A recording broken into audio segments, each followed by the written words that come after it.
Terry Foster is one of the nicest men I've ever met. Talk to me about working with Terry Foster and Mike Valenti, because that was the show for a long time.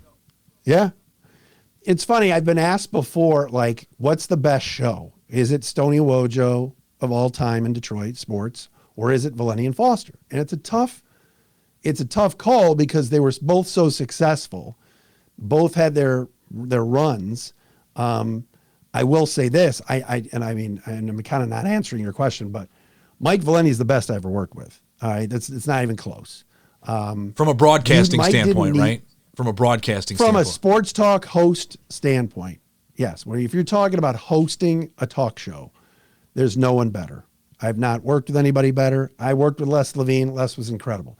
I worked with Stoney Wojo. I mentioned Jamie and Greg. There were some really good ones. I worked with Damon the Dog Perry. He was entertaining. I worked with Rob Parker and Mark Wilson. They were good. All the guys, the ticket are all pretty good.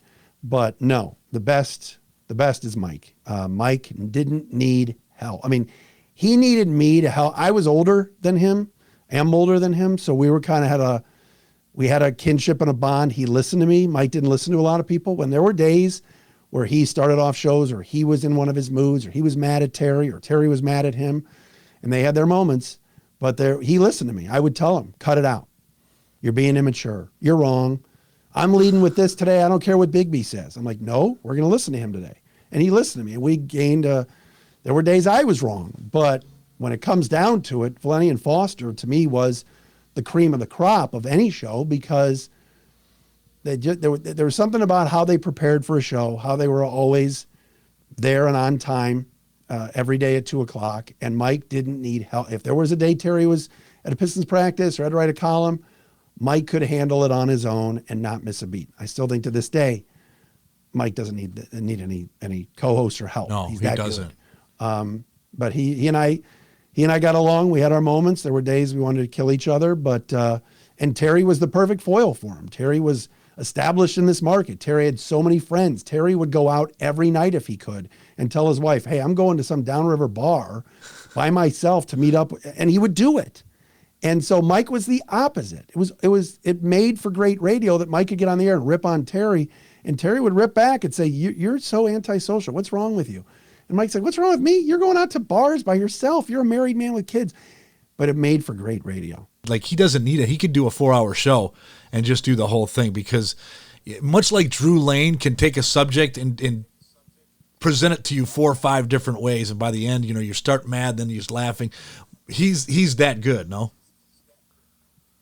He is, and he's still really good. And I know that there's plenty of people that will say, well, he's been here too long, or I'm a Michigan fan, I can't listen. But he rips on his own team too. I mean, he is a major, Michigan State fan, but he's not a slappy. Mike called it years ago. Mike said our football program at MSU is in trouble. Mark D'Antonio's losing it.